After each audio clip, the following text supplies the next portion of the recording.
Mystic টেলসে আপনাদের সবাইকে স্বাগতম।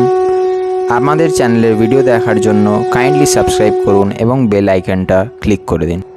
নমস্কার বন্ধুরা, আপনাদের সবাইকে মিস্টিক টেলসে স্বাগত জানাই।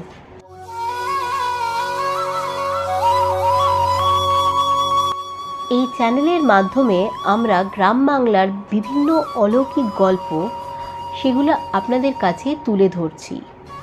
আমাদের আজকের গল্প মা শীতলাকে নিয়ে।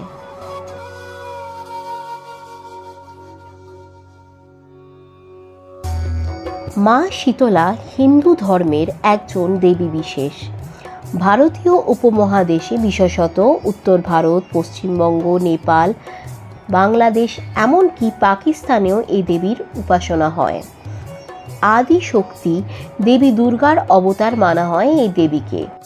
দোলযাত্রা থেকে অষ্টম দিন পরে শীতলা অষ্টমীর দিনে দেবী শীতলার আরাধনা করা হয়। হিন্দু ধর্মের বিশ্বাস অনুসারে এই দেবীর প্রভাবেই মানুষের বসন্তর মতো চর্মরোগ হয়ে থাকে। এই কারণে গ্রাম বাংলায় বসন্ত রোগকে মায়ের দয়া নামে অভিহিত করা হয়ে থাকে। কেউ বসন্ত রোগে আক্রান্ত হলে দেবী শীতলাকে পুজো নিবেদন করে চর্মরোগাক্রান্ত সেই ব্যক্তির আরোগ্য কামনা করে গ্রামীণ হিন্দু সমাজের প্রধান রীতি পালন করা হয়, যেমন বসন্ত বুড়ি ব্রত। মাঘ মাসের ষষ্ঠ দিনে দেবী শীতলার পুজো করা হয়। এই দেবীর বাহন গাধা। প্রচলিত মূর্তি অনুযায়ী শীতলা দেবীর এক হাতে জলের কলস, অন্য হাতে ঝাড়ু দেখতে পাওয়া যায়।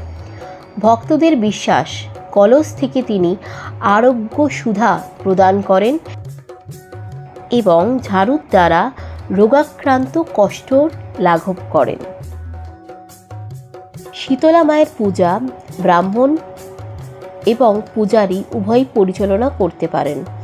শীত ও বসন্তের শুকনো মরশুমে শীতলা অষ্টমী নামে খ্যাত এই দিনটিতে প্রধানত মায়ের পুজো হয়ে থাকে। গ্রাম বাংলার বিভিন্ন জায়গায় মায়ের আরাধনা হয়। হুগলি জেলার আরামবাগে মায়ের একটি মন্দির আছে, যেখানে প্রতি বছর ফাল্গুন মাসে পরম নিষ্ঠা ভরে মায়ের পুজো হয়ে থাকে। এরই সাথে বলা ভালো, উত্তর হাওড়ার শালকিয়ায় প্রতি বছর মাঘী পূর্ণিমাতে বেশ ঘটা করে শীতলা মায়ের স্নানযাত্রা হয়। এখানে বড়, মেজ, সেজ ও ছোট মাতার মন্দির আছে। ছোট শীতলা মাতা ছাড়া সব মাকেই সাজানো পালকিতে গঙ্গার ঘাটে নিয়ে যাওয়া হয় স্নান করাতে। প্রতি বছর অগণিত ভক্ত সমাগম হয়ে থাকে। শীতলা মাতার স্নানযাত্রা শালকিয়ার সবচেয়ে প্রাচীন ও বিখ্যাত ধর্মীয় শোভাযাত্রা। দ্বিতীয় পর্বে আরও অনেক অলৌকিক ঘটনা এবং মায়ের পৌরাণিক কথা নিয়ে আমরা ফিরে আসি। ভিডিওটি যদি আপনাদের ভালো লাগে, লাইক, শেয়ার আর সাবস্ক্রাইব করবেন।